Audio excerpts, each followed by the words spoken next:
zangu, dhambi, mzaburi anatuambia, huongea na mtu mwovu ndani kabisa moyoni mwake, na wala jambo la kumcha Mungu halimo kabisa kwake.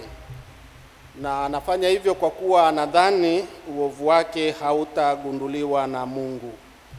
Lakini Mungu ametupatia kila mmoja dhamiri kwamba ukikosa uhitaji mtu mwingine akuambie umekosa. Wakati mwingine unajua hapo hapo. Daudi alipokosa kwa kumchukua yule mke wa Uria, basi ilibidi Nathani amsaidie kuelewa ukubwa wa dhambi yake. Lakini kosa analolifanya tulilosikia leo analiona, na wakati huo dhamiri inamgusa na anaona kwamba amefanya kosa. Na sasa anabidi alipe madhara ya dhambi aliyoifanya. Dhambi ameifanya peke yake, lakini dhambi hii ina madhara si kwake tu bali kwa jamii. Na tunaona anapewa option ya mambo matatu ayachague: miaka 7 ya njaa ambayo ingekuwa na madhara makubwa sana kwa jamii yake, au basi kama sio miaka hiyo 7 ya njaa, basi iwepo miezi 3 ambapo anawakimbia watesi wake. Tukikumbuka siku hizi chache tulisikia ile habari ya mtoto wake Absalomu alivyokuwa anamvizia muue na yeye alivyokimbia. Kwa hiyo aendelee na kukimbia namna hiyo kwa miezi 3, au basi tauni ipige ile nchi ya Israeli.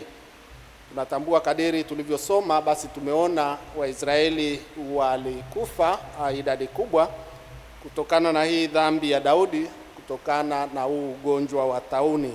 Sasa Daudi anajiuliza hapa, dhambi nimeifanya mimi mwenyewe, sasa hawa inawahusuje? Kwa nini hawa kondoo wa Mungu wafe kwa dhambi niliyoifanya mimi mwenyewe?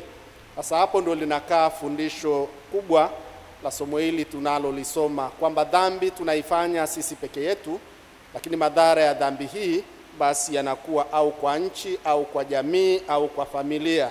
Tuchukulie mzazi ambaye kwa bahati mbaya ameanguka katika uraibu wa ulevi, kwamba mshahara wake wote anautumia kwa kunywa, basi watoto wake watakosa shule, watakosa maisha mazuri, watapata utapiamlo na kutakuwa na shida katika hiyo familia. Dhambi ni ya baba, lakini pia jamii au watoto wake wanapata shida. Au dhambi ni ya mama, lakini hayo yanatokea. Kwa hayo yote yanaweza kututokea kama hatutakuwa waangalifu katika kuzitambua dhambi zetu, kuzikiri, na hivyo kuendelea kushirikiana na neema ya Mungu anayetupatia kama zawadi. Kutambua kama Daudi anavyoonyesha, mara zote anakiri dhambi zake na kuomba msamaha kwa Mungu. Neema ya Mungu ituongoze katika kukwepa dhambi, hasa tukijua zina madhara si kwetu tu bali hata kwa jamii zetu na familia zetu. Na pia dhambi zinatusumbua kwa kuwa dhamiri zetu zinaendelea kutusonga, na tukimbilie kiti cha huruma ya Mungu anayesamehe dhambi na anayetupa nafasi ya kuanza tena upya maisha yetu. Tunakutana na Yesu anayetenda jambo jema, na kwa hili jambo jema analolitenda anakataliwa na watu wa kwao. Amefanya jambo jema, anatenda miujiza mingi, amefika kijijini kwao, anatenda muujiza.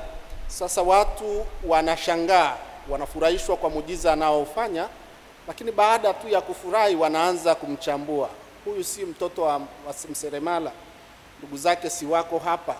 Amepata wapi haya yote? Na sisi pia katika maisha yetu tunaweza tukatenda mambo mazuri kabisa, na kwa kutenda jambo lile zuri tukajikuta tukikwazika au tukikwazwa kwa lile jambo zuri tulilolifanya. Unaweza kwenda kijijini kwenu ukakuta kuna changamoto ya maji, basi ukanunua mabomba ya maji ukawapa wanakijiji maji, au ukachimba kisima cha maji. Ni jambo zuri, watu watafurahi, watakunywa maji na kushangilia. Lakini baada ya kufanya hivyo wanaanza kujiuliza, huyu hana mpango wa kuja kugombea ubunge, huyu kwa nini amefanya hivi? Kwa hiyo jambo jema unafanya, alafu basi maneno mengine yanaendelea. Unaweza kufanya mambo, mifano hiyo iko mingi, unaweza kuifanya, lakini baadaye ukajikuta kile chema ulichotenda bado unakwazika tena. Lakini usikate tamaa. Yesu alitenda hayo, hakukata tamaa, na alikubali hata kufa msalabani kwa kuwa alikuwa anatenda jambo jema. Neema ya Mungu ituongoze katika kutenda mambo mema, hata pale kwa kutenda mambo mema hatueleweki, tukijua kwamba hata Yesu hakukubaliwa japo alitenda mema. Tumsifu Yesu Kristo.